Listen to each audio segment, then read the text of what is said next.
안녕하십니까. 암호화폐 정보를 전달해드리는 닥터 비트맨입니다. 평일의 절반 수요일도 슬슬 마무리되고 있습니다. 어떻게 오늘 하루 잘 보내셨나요? 요즘 화창한 날씨가 지속이 되며 너무 덥지도 너무 춥지도 않은 날씨가 이어지고 있는데 또한 날씨가 바뀌는 환절기이죠. 요즘 코가 좀 막혀서 병원을 한번 가봐야 될 것 같다. 이런 생각이 좀 들고 있습니다. 이런 날씨일수록 몸 건강 꼭 챙기시길 바랍니다. 내 건강이 없다면 코인의 상승, 자산의 상승도 다 무용지물이죠. 오늘 남은 시간도 잘 마무리하시길 바라면서 수요일의 마무리는 과연 어떠한 소식들이 반겨주게 될지 한번 보도록 하겠습니다. 지난주 엄청났던 암호화폐 시장의 폭락을 뒤로하고 현재 조금씩 시장이 상승함에 따라 암호화폐 투자자분들의 투자 심리가 조금은 회복된 모습을 보여주고 있는 상황인데요. 지금은 많이 하락을 한 상태임에도 불구하고 2020년 10월과 비교했을 때 상당한 상승분을 보여주고 있는 것 또한 사실입니다. 이러한 가격의 상승이 인식의 변화를 만들고 많은 글로벌 중앙은행들과 기관 투자자들, 고액자산가들에게서는 가파른 인식의 변화가 이루어지고 있지만 과도기적 시점, 아직 그렇지 못한 국가들이 있는 것 또한 사실입니다. 오늘은 쿠웨이트 중앙은행에서 소식이 나왔습니다. 암호화폐는 실제 화폐가 아니다. 이러한 이야기를 했다고 하는데 아직까지도 이러한 이야기가 나오는 것들을 볼 때 오히려 더욱 성장 가능성이 있다 판단이 되는 것 같습니다. 내용 한번 같이 보도록 하겠습니다. 쿠웨이트의 중앙은행은 암호화폐, 화폐라 불릴 뿐 실제 화폐가 아니다 이야기를 했다고 합니다. 쿠웨이트 중앙은행의 경우는 최근 암호화폐 시장의 변동성에 대해 경고하는 보고서를 발표했다고 합니다.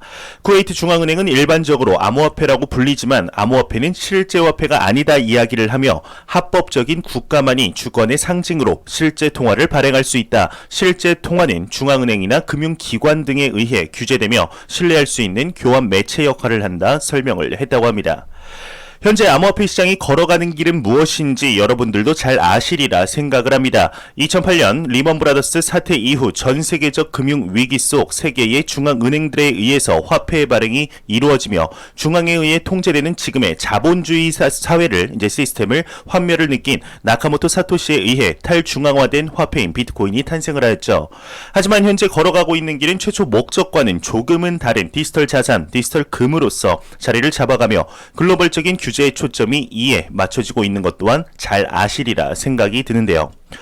지금 이제 이러한 인식이 퍼짐에도 쿠웨이트의 중앙은행에서 이러한 이야기가 나왔다는 것이 앞서 말씀드렸듯 오히려 성장 가능성이 더욱더 성장할 수 있는 가능성을 본 것이 아닐까 하는 생각이 듭니다. 한 나라의 중앙은행이 아직도 암호화폐라는 단어 때문에 화폐적인 관점에서 볼 정도라면 일반 국민들에게도 아직 암호화폐 시장이 상당히 낯설다는 증거이죠. 현재 지금 이 시점 투자하고 있는 여러분들과 저에게는 긍정적이다 볼 수 있을 것 같습니다. 지난주 암호화폐 시장에 엄청난 가격의 폭락이 있었습니다. 이 폭락의 주된 이유로 물론 일론 머스크의 이제 조동아리를 꼽을 수 있겠지만 이보다 중국에서 나온 소식들이 더욱 컸던 것 같은데 중국에서 현재 암호화폐를 마치 전면 금지시키고 채굴을 완전히 금지시키려는 듯한 움직임들을 보여주고 있죠.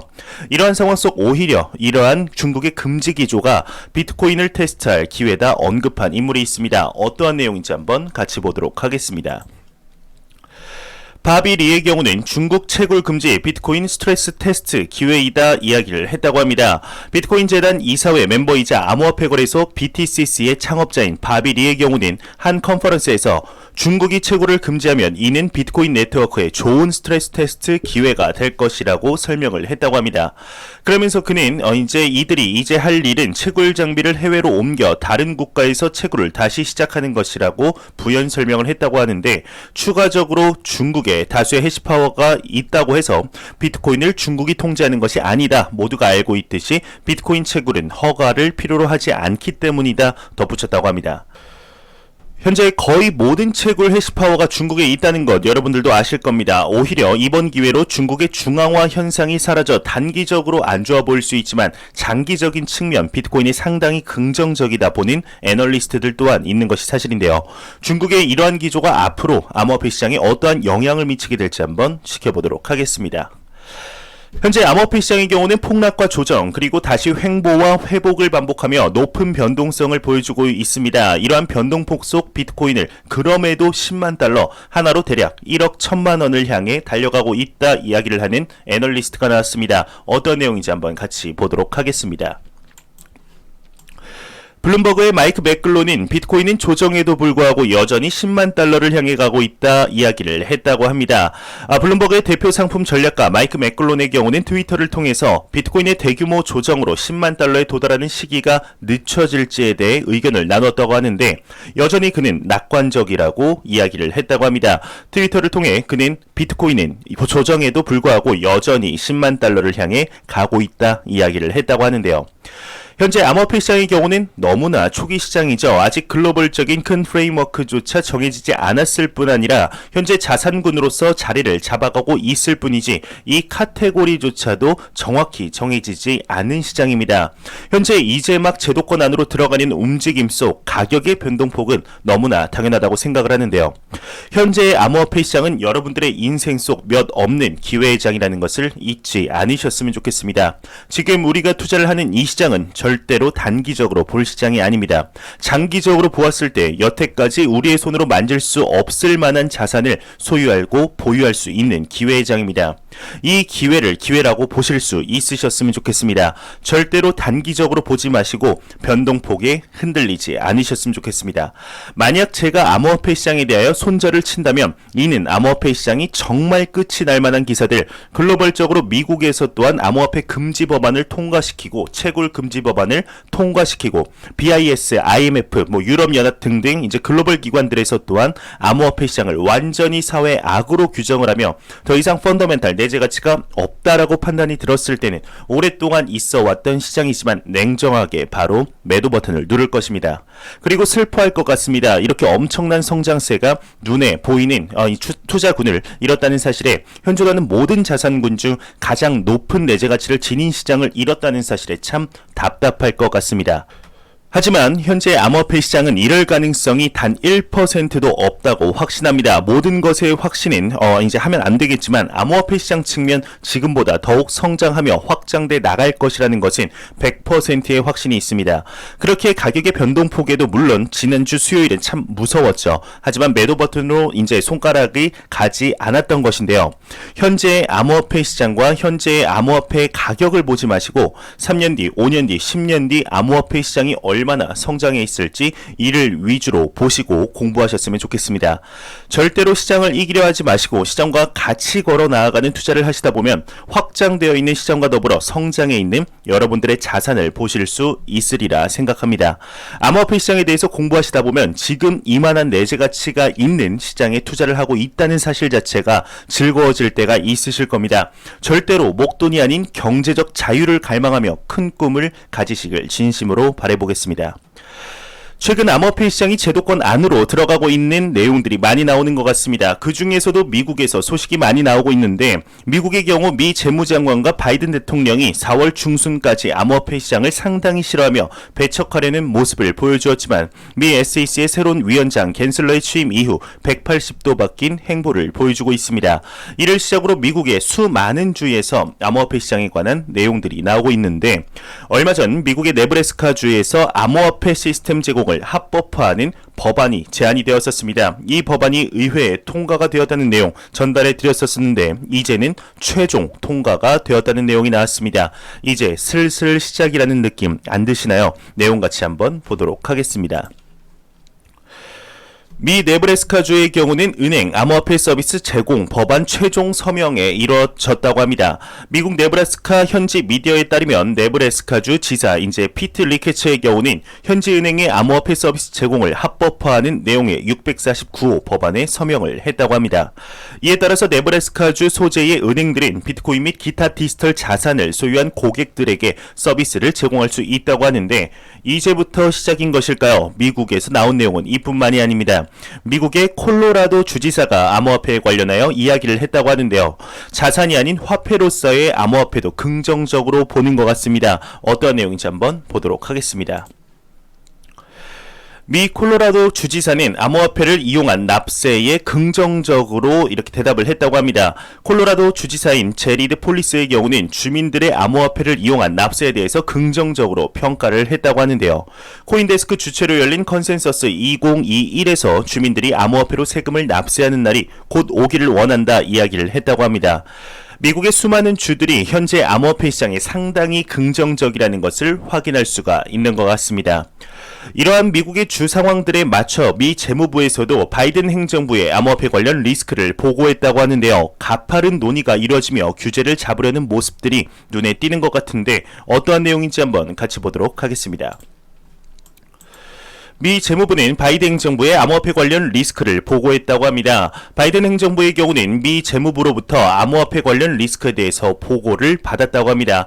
현재 이제 관계자들의 경우는 더 큰 보호를 보장할 수 있는 일반 개인 암호화폐 투자자들에게 가드레일을 부과하는 이제 방안을 논의했다고 하는데요. 기관들보다는 우선적으로 일반 투자자들의 보호를 먼저 논의하고 있다는 내용인 것 같습니다. 추가적으로 백악관의 경우는 현재 암호화폐 시장에서의 자금 세탁이나 테러 자금 조달에 악용될 수 있는 방안에 대하여 예방을 하기 위해 노력하고 있다고 합니다. 현재 이러한 것들을 볼 때 미국을 기점으로 선제적인 암호화폐 시장 규제의 큰 프레임워크가 나온 후 이를 시작으로 글로벌적인 암호화폐 시장의 규제가 정립이 되지 않을까 생각이 듭니다. 이런 제도적인 방안은 개인적인 생각으로 2021년 말에서 2022년 초쯤이 되지 않을까 생각이 드는데 과연 앞으로 암호화폐 시장이 어떠한 방향으로 나아가게 될지 미국에서는 긍정적인 기조를 보이고 있는 상황 속 중국은 완전히 다른 행보를 보이고 있는 이 두 국가 간의 격차가 어떻게 벌어지게 될지 한번 지켜보도록 하겠습니다. 현재 글로벌적으로 입을 열지 않았으면 하는 이제 두 조동아리들이 있습니다. 바로 전 세계적인 입장 일론 머스크와 우리나라의 은성수 금융위원장인데요. 안타깝게도 이 두 조동아리들이 모두 오늘 입을 열었다고 합니다. 먼저 은성수 금융위원장부터 한번 보도록 하겠습니다. 은성수 암호화폐 가격 변동 보호 못한다 또 이야기를 했다고 합니다. 금융위원장인 은성수의 경우는 암호화폐 가격 변동은 우리가 보호할 수 있는 대상이 아니다 거듭 강조를 했다고 하는데 첫 문단부터 바로 바느질하고 싶은 욕구가 올라오죠. 오래 살고 싶은 것일까요? 욕먹을 이야기들만 하는 것 같습니다. 현재 우리 암호화폐 투자자들이 이제 은 위원장에게 하는 이야기는 변동성으로부터 구제를 해달라는 것이 아니죠. 세금을 받기로 결정을 했으면 암호화폐 투자자들이 적어도 안전하게 투자할 수 있도록 제도적 방침을 만들어 달라는 것이었는데 한번 추가적으로 이야기를 한번 들어보도록 하겠습니다. 암호화폐의 가격 변동은 우리가 보호할 수 있는 대상이 아니다 거듭 강조하며 추가적으로 부실 거래소에 대한 보호는 현재 진행 중이다. 9월 25일까지 암호화폐 취급업소들이 정부를 통해 신고하고 실명 계좌 등의 요건을 갖추면 거래소가 고객의 돈을 빼갈 수 없다 이야기를 하며 이제는 암호화폐 이제 사기에 대해서는 금융위가 할 수 있는 게 아니다. 경찰이 해야 한다. 정부가 손을 놓고 있는 것은 아니다 이야기를 했다고 합니다. 저번 발언 이후 욕을 먹고 조금 완화해서 이야기를 한 것 같지만 아직까지도 무책임한 태도를 보이고 있는 것은 어쩔 수가 없는 것 같습니다. 현재 이야기한 것들을 보았을 때 아직까지도 암호화폐 투자자들이 진정으로 원하는 것, 글로벌적으로 암호화폐 시장이 나아가는 길을 정확히 파악하지 못한 것으로 보이는데 참 안타깝습니다. 앞으로 어떤 이야기들이 또 나오게 될까요? 앞서 말씀드렸듯 은성수뿐 아니라 일론 머스크 또한 입을 열었습니다. 도지코인에 대하여 본인이 할 수 있는 것이 아무것도 없다고 하는데 이것은 또 무슨 내용인지 한번 같이 보도록 하겠습니다. 일론 머스크의 도지코인 조직도 없고 보고도 안 한다. 내가 할 수 있는 것이 없다 이야기를 했다고 합니다. 제목을 보았을 때 마치 도지코인의 창시자라도 되는 양 이제 이야기를 하는 것 같은데 테슬라의 창업자 일론 머스크의 경우는 트위터를 통해서 도지코인은 공식적인 조직이 없다. 아무도 나에게 보고하지 않기 때문에 내가 할 수 있는 것은 제한적이다 언급을 했다고 합니다. 이는 It's all risky라는 이제 트위터 계정이 일론 머스크가 도지코인을 자신의 회사 중 하나인 것처럼 대하고 있다. 그는 도지코인을 적극적으로 마케팅하고 커뮤니티에 참여하고 엔지니어링과 리더십을 통해 도지코인 개발에 도지 개발에 기여하고 있다라고 말한 데 답글을 단 것이라고 합니다. 도지코인의 경우는 일론 머스크가 이제 멱살을 잡고 끌어올렸다라고 해도 과언이 아닌 코인이죠. 내용 중 아무도 나에게 보고하고 있지 않다라고 이야기를 한 것을 볼 때 이러한 사실 또한 본인이 잘 알고 있으며 도지코인은 이제 내 것이다라는 생각을 하고 있는 것이 아닐까 생각이 듭니다. 앞으로 어떤 내용이 나올지 모르겠지만 도지코인은 일론 머스크가 없이 지금의 가격 수준을 유지하며 더욱 발전해야 성공할 수 있지 않을까 하는 생각이 드는데요. 너무나 이제 루트 자체가 비정상적인 루트인 것은 부정할 수가 없는 것 같습니다. 매일같이 나오는 리플 XRP에 관한 소식이 오늘도 또한 나왔습니다. 현재 리플사의 경우는 미 SEC와의 피 튀기는 공방전이 이제는 진흙탕 싸움이 되며 힘든 나날을 보내고 있는 상태이죠. 그럼에도 리플사의 솔루션이 가진 가치와 기술력이 폄하될 수는 없다고 생각을 하는데 CNBC에서 2021년 파괴적인 혁신기업 50개를 발표했다고 합니다. 이에 리플사가 포함이 되었다고 하는데 같이 내용 한번 보도록 하겠습니다. 2021년 CNBC 파괴적인 혁신기업 50개 발표, 리플과 로빈후드도 포함이 되었다고 합니다. CNBC가 매년 발행하는 50개의 파괴적인 혁신기업 명단에 우리의 애증의 코인 XRP 리플사가 포함이 되었다고 합니다. 1위는 로빈후드이며 리플은 38위라고 하는데 작년 2020년에는 28위였다고 합니다. 조금은 밀린 수치이죠. 이 목록의 경우 코로나 팬데믹 사태에도 불구하고 지난 1년 동안 첨단 기술 개발과 함께 빠르게 성장하고 있는 민간 기업들을 보여준다고 하는데요. 현재 SEC와의 소송 문제로 리플사의 이미지가 그리 좋은 상태는 아닌 것이 사실입니다. 하지만 그렇다고 해서 앞서 말씀드렸듯이 리플사의 솔루션, 기술력 등은 핀테크 업계를 바뀌어놓을 정도의 기술력, 영향력을 가졌다는 것은 부정할 수 없는 사실이죠. 그 어떤 회사가 중앙은행 발행 디지털 화폐 CBDC 간에 브릿지 통화를 하겠다고 연구하며 자신 있게 이야기를 하겠습니까? 소송 중에도 리플사의 사업 파트너 수 또한 계속해서 늘어나고 있습니다. 하지만 투자자들의 숨통을 조여오는 XRP의 가격이 안타까운 것도 사실인데요. 하루빨리 악재들을 걷어내고 그동안 쌓아 올렸던 XRP의 호재들이 연료가 되어 달나라까지 가는 날이 오기를 진심으로 바라보겠습니다. 뭐가 섭섭하겠죠. 마지막 크립토 공포탐욕 지수입니다. 지금 공포탐욕 지수가 22포인트를 기록하며 계속해서 공포 단계가 지속이 되고 있습니다. 그래도 지난주보다는 조금은 올라왔죠. 지금 지난주에 거의 한 자릿수 보기 전까지였는데 그나마 다행인 것 같습니다. 제가 항상 말씀드리지만 절대로 암호화폐 시장에 단기적인 시각으로 이제 접근하지 않으셨으면 좋겠습니다. 제가 매일 거의 매 영상마다 말씀드리지만 절대로 이 암호화폐 시장은 단기적으로 차를 사려고, 백을 사려고, 집을 사려고 투자를 하는 것이 아닙니다. 절대로 이 백 사고, 집 사고, 이렇게 차 사고 하면서 본인의 그 시드를 줄이려고 하지 않으셨으면 좋겠습니다. 이 암호화폐 시장은 엄청난 기회의 장이라는 거 잊지 않으셨으면 좋겠습니다. 우리의 궁극적인 목표는 경제적 자유라는 것 잊지 않으셨으면 좋겠습니다. 거의 막바지에 와서 이제 말이 계속해서 꼬이네요. 네, 그럼 마지막으로 코인 마켓캡에서 가격 보고 마무리하도록 하겠습니다. 메이저 탑10 코인들 한번 전반적으로 살펴보도록 하겠습니다.